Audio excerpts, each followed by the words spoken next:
2-4 दिवसापूर्वी स्वतःला खूप मोठा कादंबरीकार समजणारा निवृत्त प्रशासकीय अधिकारी विश्वास पाटील यांनी एका यूट्यूबला प्रशांत कदम यांच्या बरोबर झालेल्या एका मुलाखतीमध्ये आरक्षणासंदर्भामध्ये चर्चा करताना सरंजामी जात वर्चस्वाचे जे फुतकार काढले, त्यांनी म्हणलंय की माझ्या आजोबाला पंजोबाला कुणबीच्या नोंदी होत्या, पण मला दाखला मिळाला नाही आणि त्यामुळेच मला बुद्धी कमी असलेल्या लोकांच्या हाताखाली काम करावं लागलं, त्यांना साहेब म्हणावं लागलं। आपण पाहतोय गेल्या 2 वर्षापासून मनोज जरांगे जे बोलतोय की लायकी नसलेल्यांच्या हाताखाली काम करावं लागणार, हीच तर सगळी भीती आहे।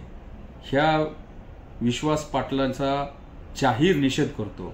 जे पण कोण ओबीसी व्हीजेएनटी एससी एसटी बांधव आरक्षित प्रवर्गात येतात यांना एक प्रकारे कमी लेखण्याचा खिजवण्याचा हा प्रयत्न आहे, याचा आपण निषेध केला पाहिजे। या विश्वास पाटलांनी सरकारचे किती काय काय उपकार घेतले हे आपल्याला माहिती आहे। तुम्ही सरकारी सेवेमध्ये असताना तुम्ही याच्या त्याच्या साहित्य चोरून तुम्ही कादंबऱ्या लिहिल्या आहेत, हे पण सर्वश्रुत आहे। याच विश्वास पाटील ज्यावेळेस एसआरएचे सीईओ होते त्यावेळेस त्यांनी जवळजवळ 137 प्रकरणं मार्गी लावली।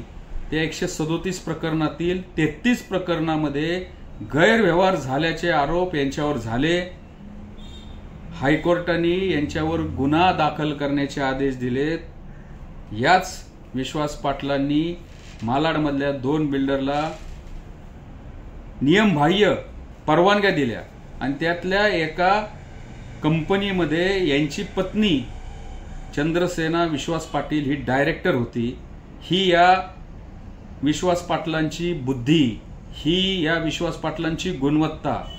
तुम्ही जे आम्हाला जात वर्चस्वातनं अशा प्रकारे खिजवता, कमी लेखता, पण तुमची बुद्धी कुठं चालती हे अख्ख्या महाराष्ट्राने पाहिलेलं आहे। सीताराम कुंटे समिती सीआयडीची तुमच्यावर चौकशीसाठी नेमली गेली होती आणि याच विश्वास पाटलांनी त्यांची हे प्रशासनातील ही बुद्धिमत्ता दाखवून त्यांच्यावरचे चौकशीचे जे काय फाईल होती ती फाईल गायब केली।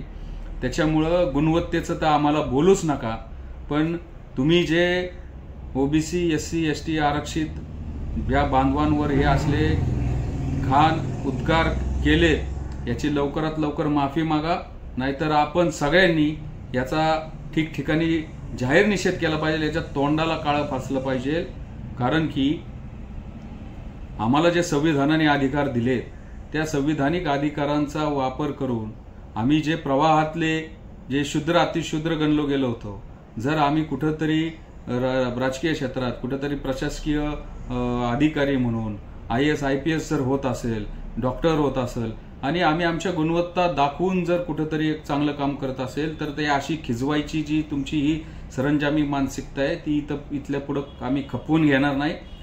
परत जर असं कुणी काय असं बोललं तर मग त्याला आम्ही जशास तसं उत्तर देऊ।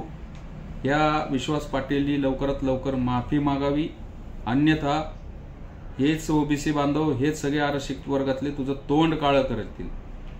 धन्यवाद। जय भीम, जय ओबीसी। लोकशाही मराठी ऐका, पहा, जागरूक रहा।